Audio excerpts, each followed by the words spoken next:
From Naples, Florida, this is a One Extraordinary Marriage show, where being busy is overdone, romancing is fun, and scheduling sex has taken the guesswork out of wondering when you're going to get some. I'm Tony DeLorenzo, your co-host, along with my beautiful wife, Elisa. From coast to coast and around the world, thank you for joining us. It's time to talk sex, love, and commitment. Give us a call or text us on the Hug Hotline at 858-876-5663, or send us an email to hugs@oneextraordinarymarriage.com. In today's episode, we're asking the question about the dynamic in your marriage when it comes to initiating foreplay. Who is, why, and what's the impact on your marriage? And Seth Godin had this to say about taking action. And he said, the easiest thing to do is to react. The second easiest thing is to respond. The hardest thing to do is to initiate. And as we're talking about initiating foreplay, I think that quote really just kind of brings it all together. But as we jump into today's episode, we start every single time with a hug. And a hug is really an opportunity for us to celebrate what you're doing, to talk about your breakthroughs, your transformation, where you're being intentional and taking action. And this hug comes from a 5-star review that we recently received on iTunes. It says, I found this podcast by accident. I love that. I love that start. And after listening to one episode, I decided I had to go back and listen from the beginning. I drive a truck, so I've got plenty of time to listen. And after 2 weeks, I'm already on episode 161. I don't care. Wow. Can I just say? Yes. Because those older episodes, too, were much longer. And so if you're already on 161, congratulations. And thank you for being a listener. He goes on to say, I'm going to continue to listen and try to figure out how to approach my wife about listening. And I love this. Even though it's a shorter hug, I love the intentionality of just making that time to invest in himself and in his marriage, but also to start thinking about, like, how do I introduce? What does this look like for our marriage? And so, kudos to this listener. We're super excited to see where your marriage journey is going to go as you continue to listen. Yeah. And hey, I understand this because I remember back in the day, and this is many, many years ago, Elisa and I were drowning in debt. I was frustrated as all get out. We were living in Spokane, Washington. I was working for a company doing paintless dent repair. That was my trade back in the day. And I remember coming across this guy named Dave Ramsey. Now, this is when Dave wasn't as big as he is today, not by any stretch, but he was on one of the stations, and I began to listen. Just like this husband, began to listen. And I would just listen every day as I was driving around working. And I remember it took me some time to get the gumption, just the courage to, like, bring this up to Elisa. And so I've been there and I get it. And sometimes it's just, hey, how do I bring it in a way that doesn't show our faults, our failures, and all of that, but how can we improve? What can we do that can make our marriage extraordinary? And just a caveat for some of you, I know we talk a lot about sex. Guys, especially my husbands out there, it's real easy because that's what you want, but sometimes you got to hit with the emotional intimacy first. And so that's just a word of advice from me, having talked to many husbands. I understand it. I've been there. I get it. But when we lead with sex, our wives tend to start shutting down on us. They put up the walls, and then they're out. And so let's lead with the emotional intimacy, them there, and then we can bring that over to the spirit or the sexual intimacy pillar. Can I give just one little, like, coaching perspective on that? You're the coach. Thing? You hit it. Actually, potentially don't even lead with either emotional or sexual intimacy. Okay. Go with something fun. Oh, like scroll. I actually just had this conversation with 2 coaching clients the other day, and we're going to get to foreplay. Don't worry about it. It's coming. But they'd actually been listening to a number of heavier episodes talking about emotional intimacy or talking about sexual intimacy. And I looked at them and I'm like, look, I'm just going to send you the episode link for Holy Underwear. And the wife looked at me and I said, sometimes you just need, like, a really just kind of fun episode that isn't going to weigh you down. Yeah, maybe you'll have to go listen, especially if you're introducing the podcast to somebody else, specifically your spouse. If it's not about what we have to fix or it's about what you've been asking for or anything like that, sometimes it's just that nice to go, oh yeah, like I could listen to them. Right. And I'm not saying Holy Underwear is it. Scroll through. I mean, we've got this is episode 823. So there's a few to choose from. But the coach in me says don't always go with one of the 2 big intimacies, because sometimes that can also feel like, well, what are you trying to tell me? So that's the coach in me. But as Tony said at the top of this episode, we're discussing the dynamic in marriage when it comes to foreplay. Who's initiating it? Why? And what impact does that have on the two of you? And as you often know, some of these episodes that Tony and I do come because of dynamics happening in our own marriage. So we're gonna get to that. We're gonna be talking about that today. But foreplay is the before the main event, right? Who initiates it? What are the roles or expectations that are at play? Is there an impact to your marriage based on that? How do you feel about it? Does it even matter? And I want to say, I am going to take that last little bit. It does matter. Maybe not in every marriage, but in the vast majority, as I have coaching conversations, I talk to the wives in the Bold Wives Club and things like that.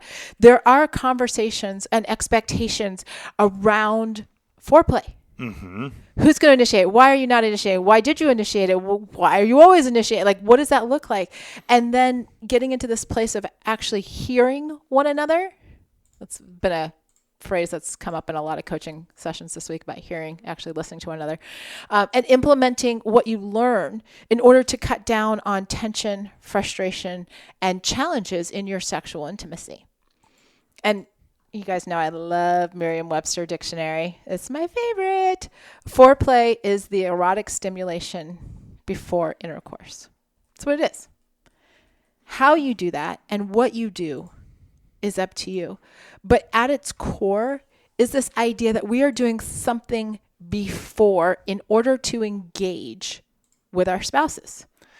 Can I just step in real quick? And I know where we're going here and all.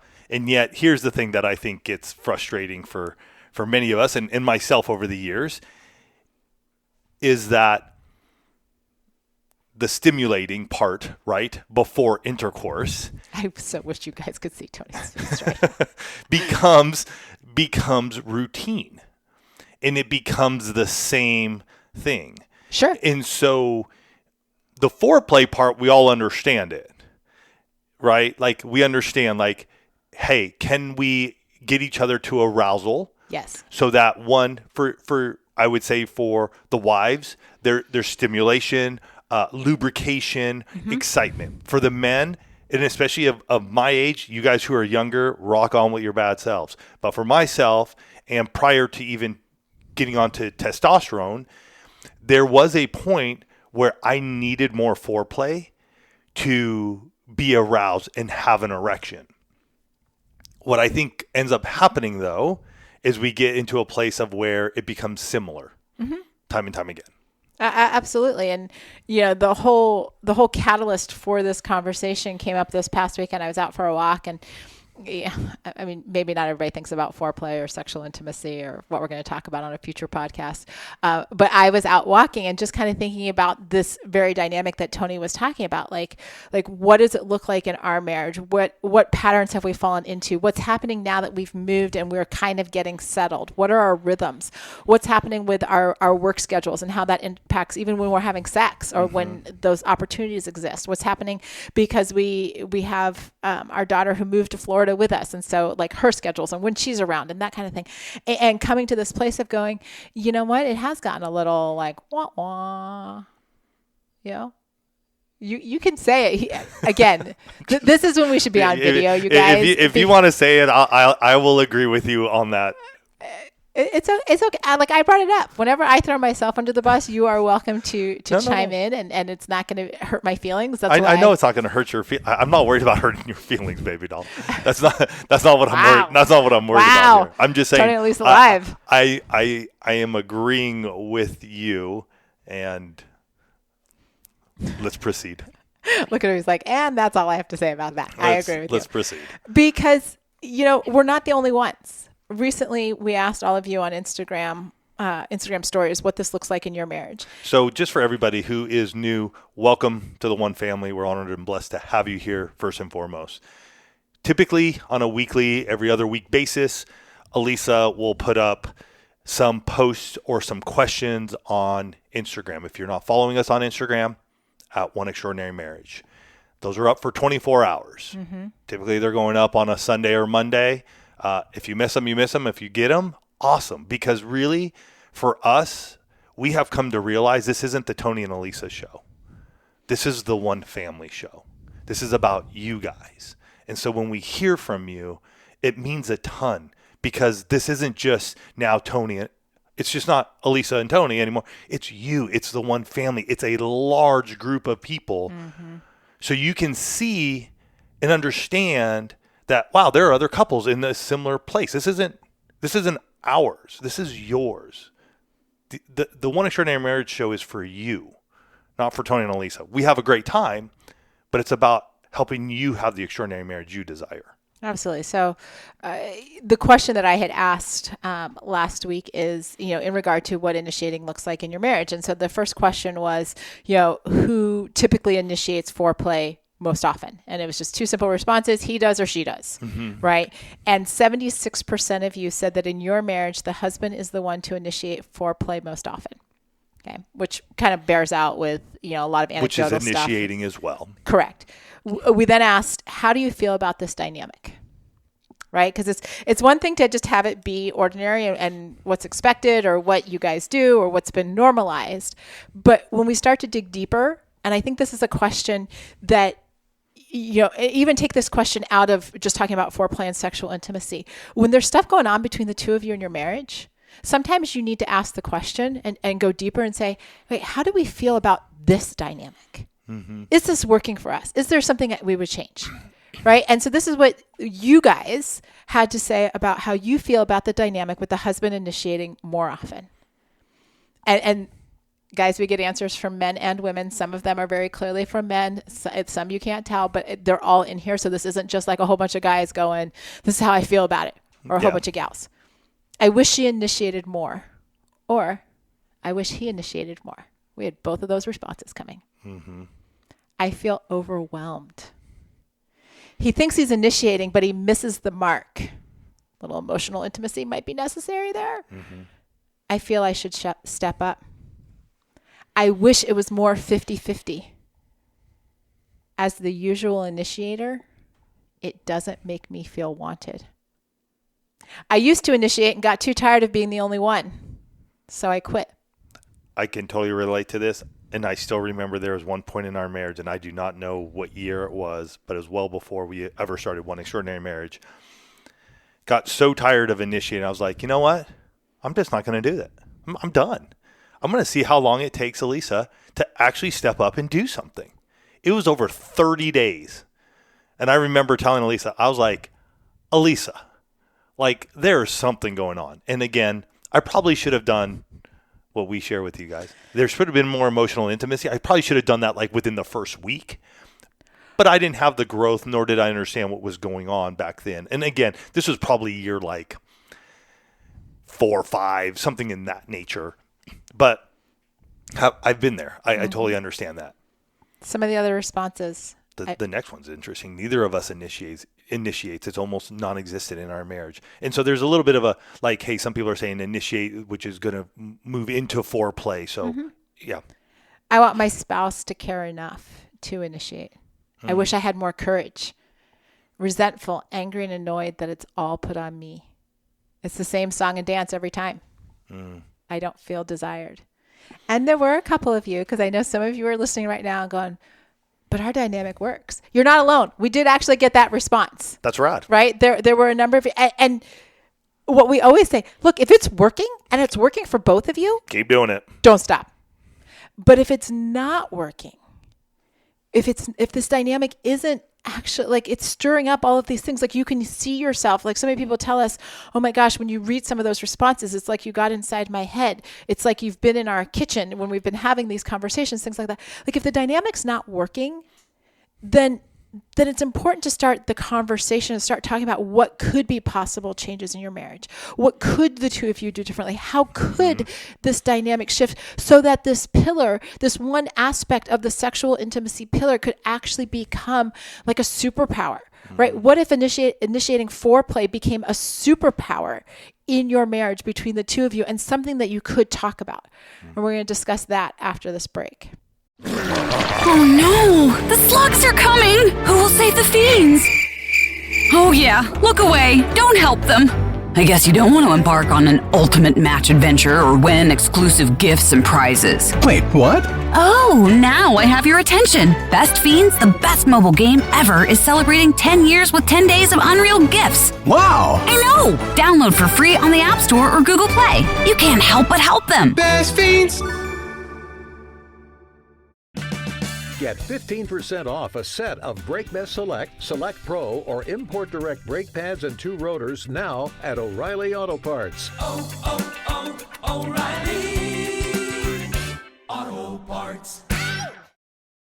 We're back, and we're talking about the dynamic of who's initiating foreplay and its impact on your marriage. And I want to say, I know this is a podcast. I know Tony and I are talking about the problem. But even in your own marriage, it's not enough to just keep talking about the problems. You've got to go in pursuit of solutions. And you've got to understand that coming up with solutions, and I often say this to my coaching clients, like, we're not looking for like the lightning bolt perfect solution that's going to work 100% of the time the first time you try it. Because anytime you try something the first time in your marriage, you're likely going to have to try it a couple times to finesse it and figure out, how does this work for us? And I will also say, you may have to address this multiple times. 100%. Just as Elisa and I already shared in this episode, like, we can get into our own ruts. We've been married 27 years. So it's this episode that allows us to talk about this stuff. Yes, we are talking about it outside of this. And yet, as we have done for 14 plus years, this is our time to talk too and be candid and real with one another about what's going on in our marriage. Mm-hmm. And so do understand that throughout your marriage, you may have to discuss this multiple times. So don't get frustrated with yourself or your spouse. If you had a moment that lasted a year and it was amazing, and now it seems to have gone into, like, we're just sort of doing that same dance and song again. Mm-hmm. And so maybe it's time to just bring it back up to one another. What's going on with you? What's going on with you? What could we do for one another? What's changed? What's the dynamic? Have we changed jobs? Did the children leave? Are the kids back in school? Are we taking care of a parent who now came into the home? What a death occurred? What's going on? Well, and this makes me think, I'm currently leading the Menopause Shouldn't Suck group. Mm-hmm. And so talking about all of these women, talking about all the body changes. Right. And so that are happening. Yeah. With you. Yep. Yeah, with all of us. And, getting into this place too, when it comes to initiating, like what feels good now. Right. And where are we as far as lubricant and things like all of these things that maybe, 5-10 years ago, these wives weren't having to think about, but now whatever season they're in, of perimenopause, menopause, postmenopause, like, it's a different conversation around initiating foreplay. And that's just one, like, biological process that we go through. That's not taking into account situations with parenting or with jobs or with stress or things like that. And so it's not a one and done. This isn't just like, let's have a conversation about foreplay on our honeymoon. And then think it's going to work out for the rest of our marriage. Yeah, I mean, you bring that up, and that was us a couple of years ago. I remember you were putting on some weight, and I remember talking to you about that. I'm like, what is going on? Yeah. Like, I'm confused on what's happening, and to me, it didn't bother me one bit. I was oblivious. I will honestly say this. I was oblivious to Elisa having added a couple extra pounds. It didn't bother me. It didn't. But for her, it did. And so when I would be, or we were trying in that area of initiating foreplay and getting aroused, I could tell things were different. Mm-hmm. I could tell the way she was moving was different. And so I remember at one point in time, she was in the bathroom, and I was just like, hey, what is going on? Because I'm missing something here right now. And I remember you just sitting there and going like, I've added on weight. And you finally just sort of allowed me to know what was going on. And I was like, oh, I had no idea. Well, it's like I was talking to the ladies last night. We were talking about lubrication, right? Like mm-hmm. Body's natural. And I go, looking back, I wonder if all of those episodes where we were like, and we still, Uber Loop is still our favorite loop, not going to lie.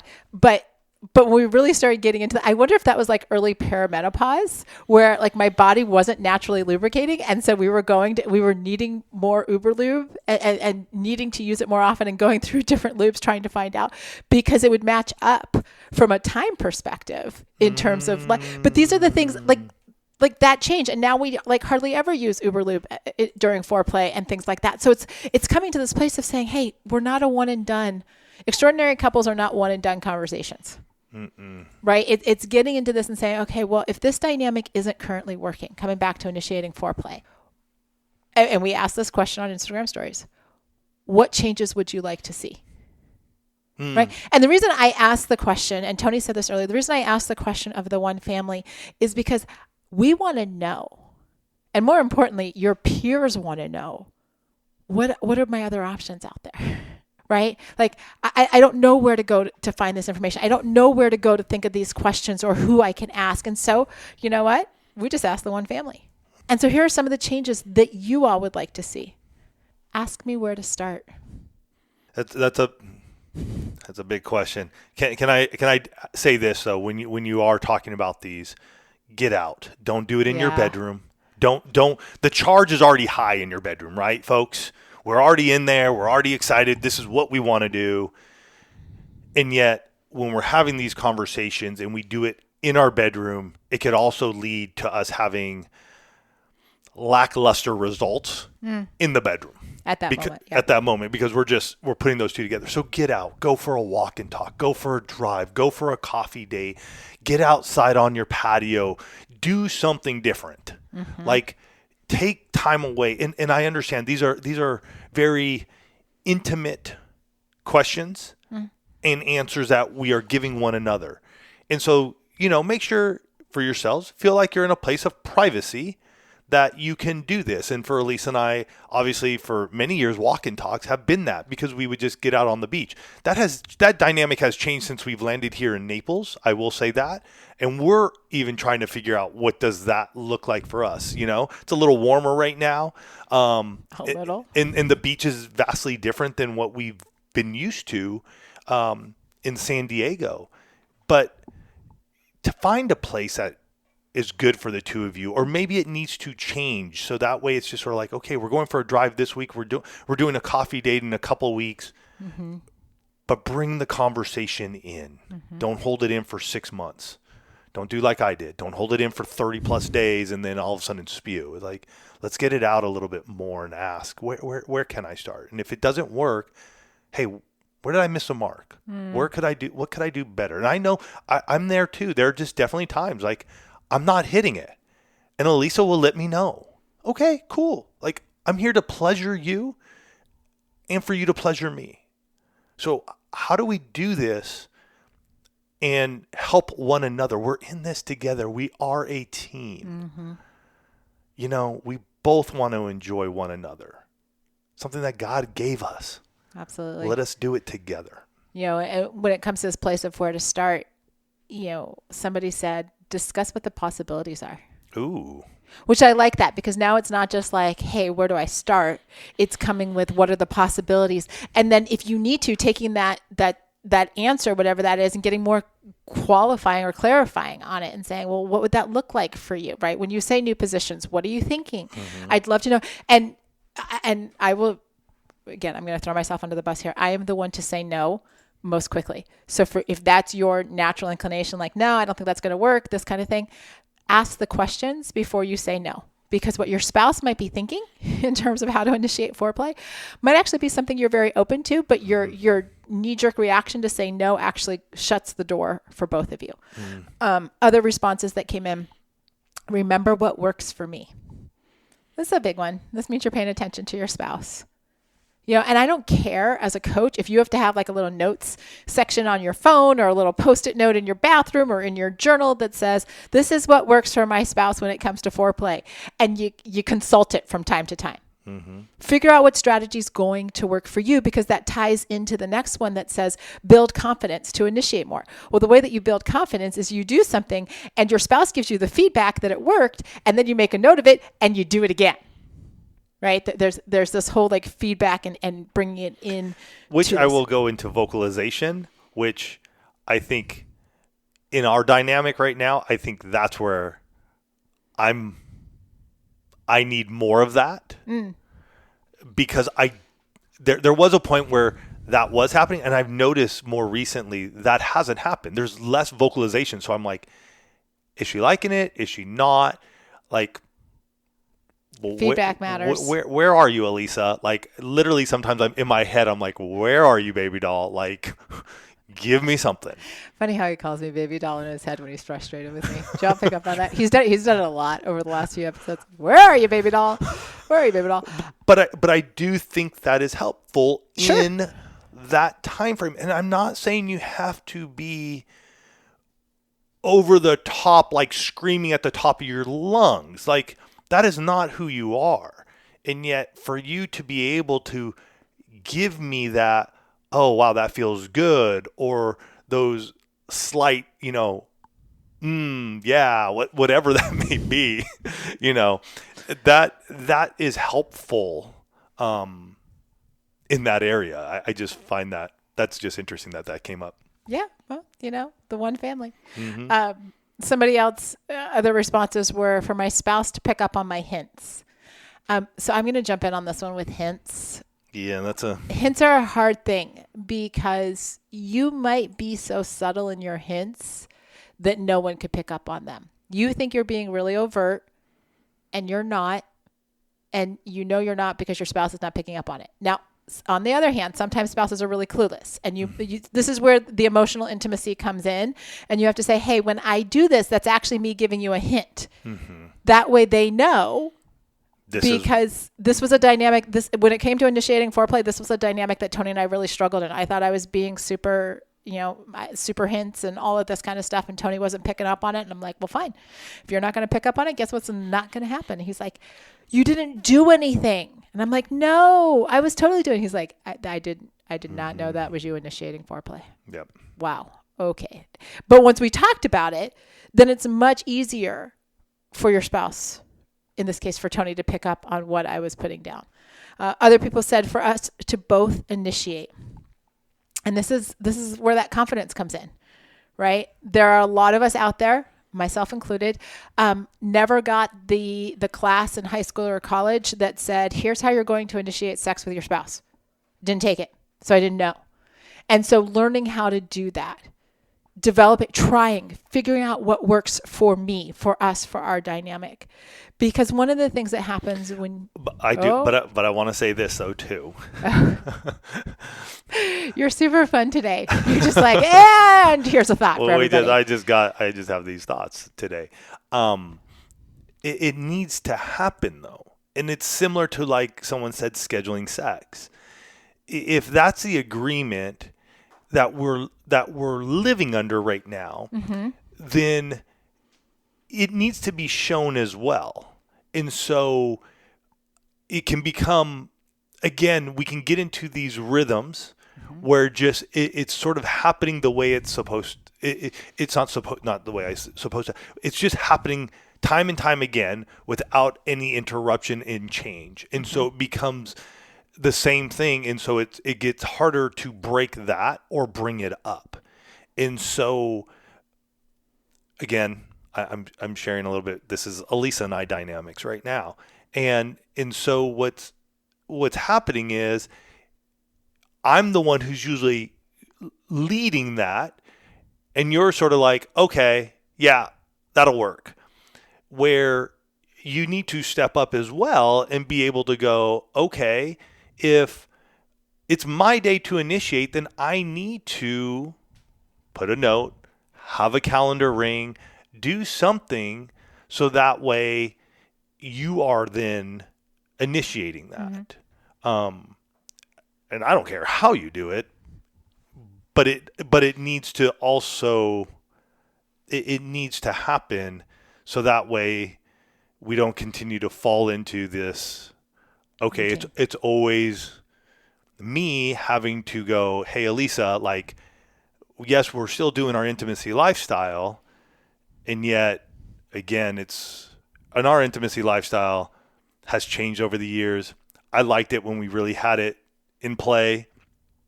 As the children have grown and lives have changed. It's a little more fluid. But again, I think over the last, 4 to 6 months with us knowing we were going to move, the packing, the moving, a lot of things just sort of just, all right, we're just doing this and this and this. A lot of stress, obviously. But being here now is finally starting to get settled in. I do believe that needs to shift. Mm-hmm. That's why we talk about it. That's why, that's why, we get behind these microphones and talk about where we're falling short in our own marriage, what the conversations are that we need to have, whether or not the dynamic's working. Like, we never get behind these microphones and tell you guys that we are a perfect couple that never has any challenges and has it all figured out, and it's just rainbows and unicorns every day, all day, 365. Right? It's going, okay, we've been in a season where there's been a lot of stress. I recognize, like I said, I was going for this walk and Tony and I were having, conversations over the last week. What are we going to talk about? And we're tossing around these ideas. And I came to him and I said, I want to talk about this because this is what's going on. And that's why we do it. Mm-hmm. We do this as much for all of you as we do for us, because having conversations, practicing the skill of talking about your sexual intimacy is a gift that the two of you give to yourselves to strengthen all areas of your marriage. Yeah. Hey, you know what? We talked about a lot of different things today. I just want to say I have added links in the episode notes for you for all the different episodes, the different things. And I even put our top 10 ways to initiate sex-free marriage guide in there as well for you. So go check out those links, grab what you need, listen to what you need. This is a topic that many of us need to talk about. Elisa and I have needed to talk about. So thank you for allowing us to work through that.